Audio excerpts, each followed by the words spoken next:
Hey guys, it's Doc here, another weekly Wednesday comic book review show.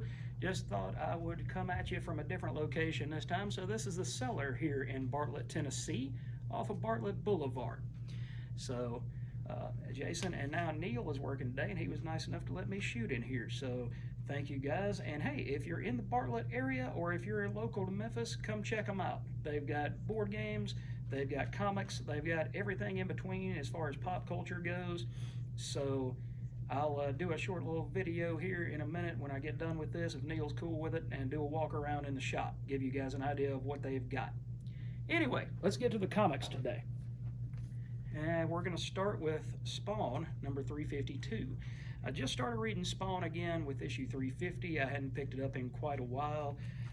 This is written by Rory McConville and art by Brett Booth. So it is pretty gnarly with the action. Booth moved over from Gunslinger Spawn, and now he's on the main Spawn title. And Carlo Barberi, who was penciling and inking Spawn, moved over to Gunslinger. So the artwork is energetic. I really like it. Brett Booth has always been, ever since he came up with the late 90s Image guys, he's always been one of those guys that brings a lot of energy and kinetic motion to his artwork.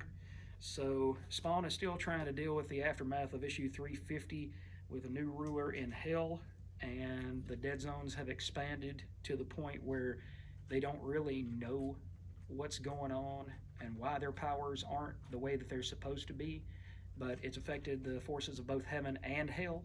So I'm in it for the long haul. I'll hang out until issue 400, and then we'll see where we go from there. But anyway, that is Spawn, still hanging at $2.99 from Image.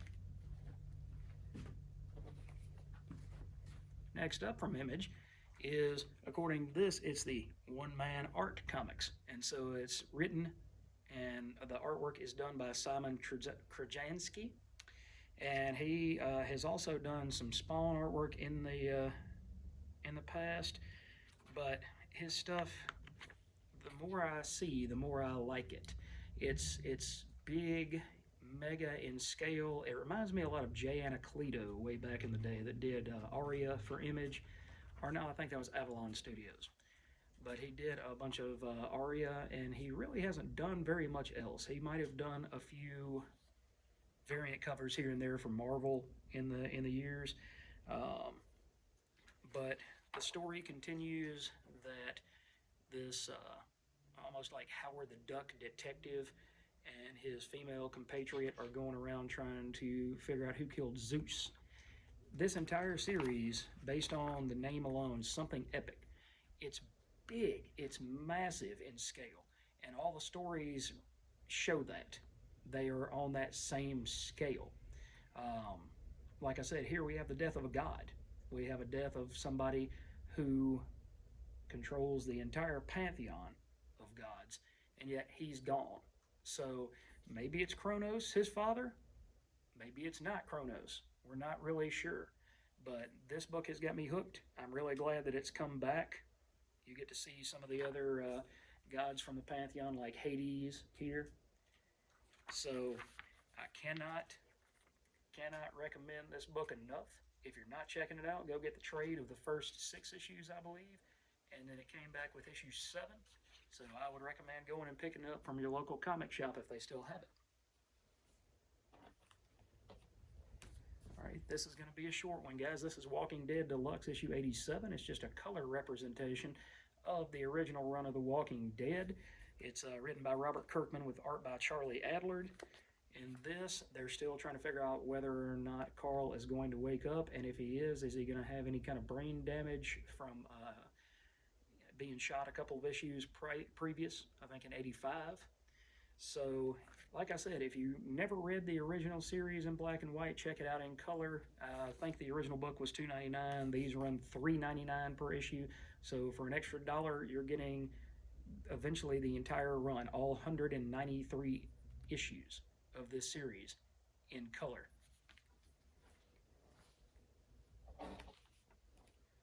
I'm going to show you guys this, but I'm going to talk about it in a different video. This is the facsimile edition of Crisis on Infinite Earths, issue 1. So that was by Marv Wolfman, George Perez, and the inks by Dick Giordano. They actually printed it on newsprint, folks, so it actually does look very much like it did back in 1985. So, like I said, I'm not going to spoil any more about this one. This will be for a separate video. I finally picked up ThunderCats number 3, which came out last week, but I forgot it at the shop, and here it is today. I'm still enjoying this. A lot of people are complaining about the artwork by Drew Moss. It's written by Declan Shalvey. Cartoony it may be, but think about what we're talking about, folks. We're talking about a cartoon. We're talking about 1980s Transformer-ish, G.I. Joe. None of them were hyper detailed like McFarlane artwork. So I don't think this is the worst artwork I've ever seen. I don't think it really takes me that much out of the story. Is it simplistic? Yes. But is it as simplistic as if I tried to draw it? No, not by a long shot. So this is from Dynamite, and it is an ongoing series. So if you have any of that 80s nostalgia like a lot of us do that were born at that time, check this book out, give it an issue or two, see if you like it. If you don't like it, drop it and move on to something else. But at least give it a chance before you knock it down.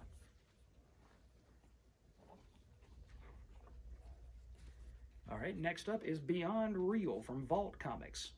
Vault does a lot of independent titles.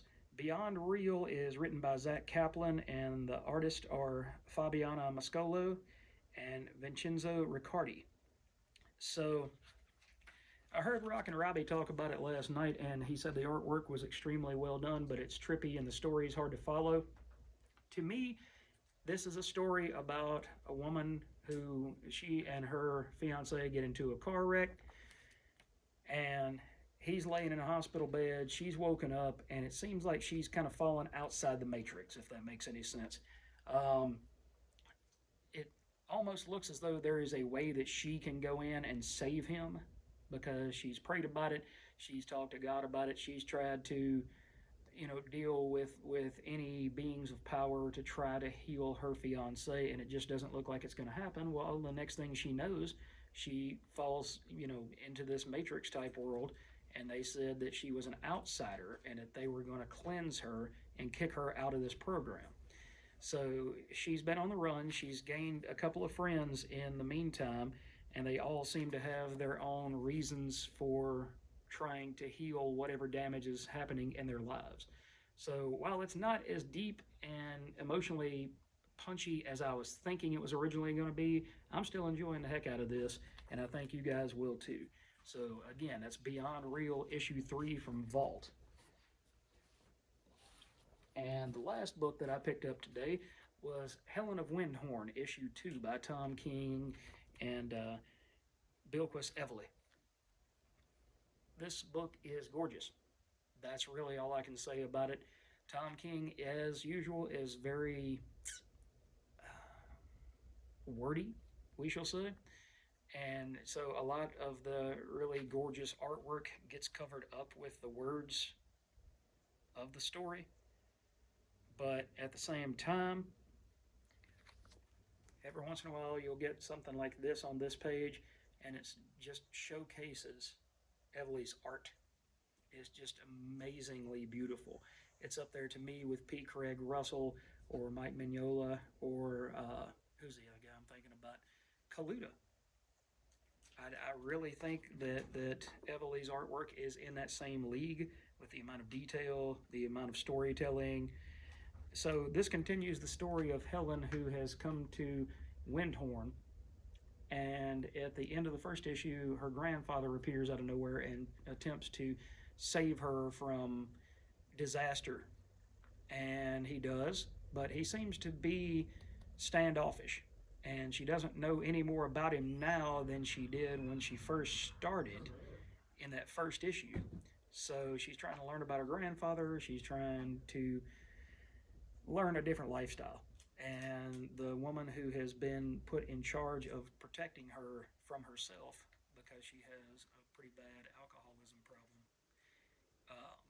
finds that she starts to kind of taper off of her alcoholism and back off a little bit, only to get worse towards the end of the book. So it's a story about family, it's a story about legacy, because Helen's father was supposedly a pulp writer in the 1930s that was really well thought of, kind of like a Robert E. Howard or uh, something along those lines. So I think it's great. I'm enjoying it so far, and I'm going to keep up with it. So I think you guys could check it out and enjoy it as well. So that's everything that I picked up today, and I want to thank you for joining me. I've got a couple other videos in the pipeline. I'm still planning on doing the video for Strange Haven, since I got all 18 issues of Strange Haven collected. So hopefully you'll join me for that video. If you haven't liked and subscribed, please do that, and I'll catch you on the next video. Have a great day.